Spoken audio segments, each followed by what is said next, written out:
একজন উদ্যোক্তা হওয়ার জন্য আসলে পিছন থেকে একটা ধাক্কা লাগে। আমি আমার চেষ্টায়, আমার ইচ্ছায়, আমার মনন দিয়ে, আমার ইচ্ছাশক্তি দিয়ে, আমার আগ্রহ দিয়ে, পরিশ্রম দিয়ে, মেধাটাকে কাজে লাগিয়ে এই বয়সে এসেও একজন সাধারণ মানুষ যে উদ্যোক্তা হতে পারে। ডিয়ার অডিয়েন্স, আসসালামু আলাইকুম। আপনাদের সবাইকে সাদর আমন্ত্রণ জানাচ্ছি আজকের এই ভিডিওটি দেখার জন্য। এই ভিডিওর মাধ্যমে আমি শেয়ার করব একজন উদ্যোক্তা হওয়ার জন্য আসলে পিছন থেকে একটা ধাক্কা লাগে। এমন একটা ধাক্কা আমাকে দিয়েছিল আমারই এক পছন্দের মানুষ, ভালো লাগার মানুষ, যার নাম হচ্ছে হুমায়রা চৌধুরী। হুমায়রা চৌধুরীর সাথে আজ থেকে প্রায় 15-16 বছর আগে থেকে আমার পরিচয়। উনি আমাদের প্রতিবেশী ভাবি। আমি আমার জীবনে কখনো জব করিনি, কখনো ট্রেডিশনাল বিজনেসও করিনি। সবসময় বিয়ের পর থেকে সাধারণ একজন ওয়াইফ হয়ে পরিবার, পরিজন, আত্মীয় স্বজন, বন্ধু বান্ধব নিয়ে সুন্দর একটি সময় কাটানো শুরু করেছিলাম। সেই সময় থেকে বছরের পর বছর, জীবন থেকে প্রায় 15টা বছর আমি এভাবেই সাংসারিকভাবে নিজেকে তৈরি করেছি এবং সংসারের যাবতীয় কাজকর্মের মধ্যেই নিজের আনন্দটাকে খুঁজে নিয়েছে। একদিন এই হুমায়রা চৌধুরী আমাদের বাসায় আসলেন এবং আমাকে বললেন যে, তুমি যেহেতু অনেক হাতের কাজ করো, অনেক কিছু করো, অনেক সময় তোমাকে দেখে এটা সেটা কিছু করতে থাকো, তো চলো আমরা এক জায়গায় ঘুরতে যাই এবং সেখানে গেলে তোমার ভালো লাগবে। তা আমি বললাম, তুমি আমাকে কোথায় নিয়ে যাবা, কোথায় যাব? আমি গেলাম তার সাথে একদিন, কারণ সে আমাদের পছন্দের একজন মানুষ, আমাদের প্রতিবেশী ভাবি। সব কিছুই আমি তার জানি, সেও আমার জানে। তো তার সাথে একদিন চলে গেলাম উত্তরা অফিসে। সেই অফিসটা ছিল ইন্টারন্যাশনাল একটি ব্র্যান্ড, টাপারওয়্যারের অফিস। সেখানে গিয়ে দেখলাম অসংখ্য নারীরা তারা রান্না বান্নার মাধ্যমে কি সুন্দর করে একটা বিজনেস গ্রো করছে।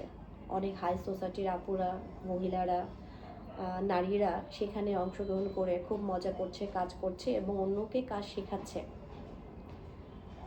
আমি এতদিন ভাবছিলাম যে আমি কিছু করব, কিন্তু দীর্ঘদিন সংসার জীবনে প্রবেশ করার পরে জব করা অথবা কোনো বিজনেসে ইনভলভ হওয়ার মতো তেমন সুযোগও ছিল না, অভিজ্ঞতাও ছিল না, শারীরিকভাবেও সাপোর্ট পেতাম না অনেক সময়।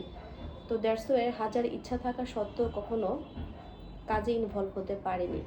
একটা সময় ঘরের কাজকর্ম করতে করতে, অলস জীবন পার করতে করতে মোটা হয়ে গিয়েছিলাম এবং অসুস্থতাও শুরু হয়ে গিয়েছিল।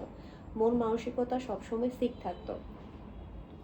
কিন্তু এই হুমায়রা চৌধুরী যখন আমাকে সেদিন নিয়ে গেলেন এই অফিসে, অনেক মানুষের ভিড়ে যখন দেখলাম যে একজন নারী কিভাবে সব কিছু মেনটেন করে ব্যবসা করতে পারে, তখন থেকে আসলে ব্যবসা করার পোকা মাথায় ঢুকলো।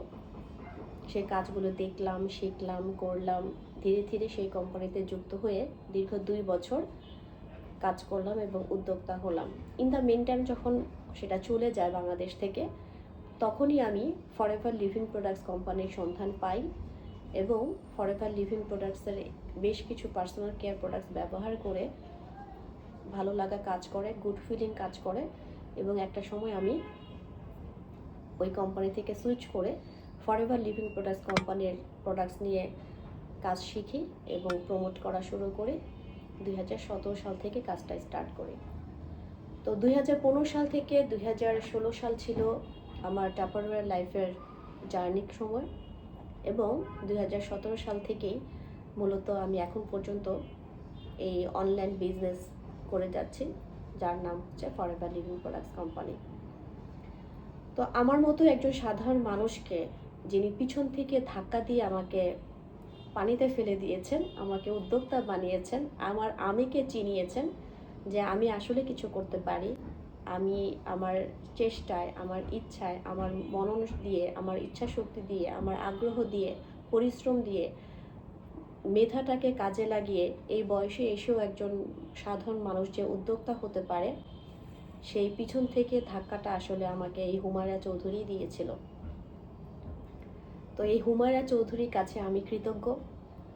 হুমায়রা চৌধুরী যদি সেদিন এসে আমাকে না বলতো যে তোমার মধ্যে অনেক ভালো কাজের ইচ্ছা আছে, চলো আমরা একদিন যাই, সেখানে তোমার ভালো লাগবে এবং আশা করছি তুমি কিছু একটা করতে পারবা, তো এই যে তার একটা কথা, তার একটা সাপোর্ট, তার একটা ভালো লাগার অনুভূতি আমাকে শেয়ার করে, আমাকে সাথে নিয়ে গিয়ে যে পরিবেশটা আমাকে দেখালেন, যে সুযোগগুলো আমাকে দেখালেন, যে অপরচুনিটিগুলো আমাকে দেখালেন, সেখান থেকে আমি নিজেকে আবার নতুনভাবে তৈরি করার, আবিষ্কার করার, নিজেকে চেনার একটা মাধ্যম পেয়ে গেলাম। এবং সেখান থেকে ধীরে ধীরে আজও অবধি একই সময় ধরে, একই সিস্টেম ধরেই কিন্তু আমি এই নেটওয়ার্কিং বিজনেস করে যাচ্ছি। তো আমার জীবনের প্রথম বিজনেসই হচ্ছে networking business, direct selling business. আমি সেই বিজনেসে কমফোর্টেবল ফিল করি এবং শেখার মাধ্যমে এখনও লেগে আছি। তো সেজন্য বলি, আসলে আমরা অনেক সময় নিরাশ হয়ে যাই, ভাবতে ভাবতে অসুস্থ হয়ে যায় যে আমি কি করব, কোথায় যাব, কোথায় কাজ করব, আমার জন্য হয়তো এই বয়সে কোনো কাজ নেই, আমার জন্য হয়তো কোনো সুইটেবল বিজনেস নেই, আমি হয়তো পারবো না, অনেক দিন ধরে পড়ালেখার গ্যাপিং, অনেক দিন ধরে কাজের দক্ষতা নেই, তার মানে আমি মনে হয় আনফিট, আমার দ্বারা মনে হয় হবে না, আমি মনে হয় পারবো না। এইসব দ্বিধাদ্বন্দ্ব, নিজের সাথে নিজের আত্মচেনার যে ঘাটতিটা, এই ঘাটতির জন্য আমাদের দেশের বহু নারীরা কিন্তু প্রতিভা থাকা সত্ত্বেও পিছিয়ে আছেন। আর একজন উদ্যোক্তা আসলে জন্মের পর থেকেই তৈরি হয় না, সে ধীরে ধীরে তার পরিবেশ, তার সময়, তার কমিউনিটি সব কিছুর সাথে সুন্দর একটি মানসিক পরিবেশে সে যখন বড় হয়, তখনই আসলে তার মধ্যে এই উদ্যোক্তা মেন্টালিটি আসার ইচ্ছা জাগে। তো আমার এই সময়তে এসে আমি ৯টা ৫টা কাজ হয়তো করতে পারতাম না, আমার ফ্যামিলিকে মেনটেন করতে হতো, যেহেতু আমি টোটালি একজন হোম মেকার ছিলাম। তো সেই জন্য আমি মনে করেছি যে নেটওয়ার্কিং বিজনেস এবং ডাইরেক্ট সেলিং বিজনেসে লার্নিংয়ের সাথে সাথে ইনকাম করা সম্ভব, অল্প পুঁজিতে বিজনেস করা সম্ভব, এবং আমি যতটুকু শিখেছি এই বয়সে সেই প্রতিভাটুকু কাজে লাগিয়ে কিন্তু এখানে আয় করা সম্ভব। শুধু আমি আমার মেন্টালিটিটাকে পরিবর্তন করেছি এবং আমি শিখার মেন্টালিটি রেখেছি। এই দুটো জিনিস আজকে আমাকে এ পর্যন্ত নিয়ে এসেছে। আর আমাকে উদ্যোক্তা বানানোর জন্য পিছন থেকে ধাক্কাটা দিয়েছিল সেই হুমায়রা চৌধুরী।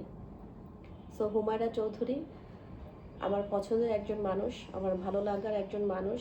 আমি সবসময় তাকে মনে রাখব, তাকে আমি সম্মান করব, তার জন্য আমার শুভকামনা, যিনি আমাকে আমার আমিতে আসার জন্য সহায়তা করেছে।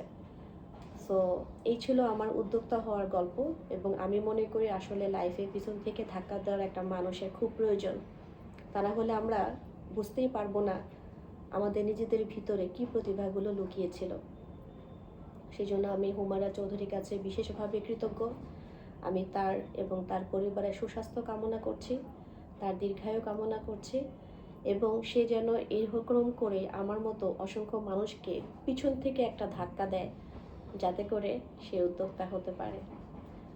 সো আসুন আমরা উদ্যোক্তা হই, আমরা হোম বেস বিজনেস করি, আমরা নিজেরা ভালো থাকি এবং অন্যকে ভালো রাখি। হুমায়রা চৌধুরী, তোমার জন্য রইল অনেকগুলো লাল গোলাপের শুভেচ্ছা। তুমি যেখানেই থাকো ভালো থেকো এবং সুস্থ থেকো, তোমার জন্য শুভকামনা। ধন্যবাদ সবাইকে আমার এই উদ্যোক্তা হওয়ার যে পিছন থেকে ধাক্কা দেওয়ার যে মানুষটি, তাকে চেনার জন্য। সবাই ভালো থাকবেন এবং সুস্থ থাকবেন। ধন্যবাদ।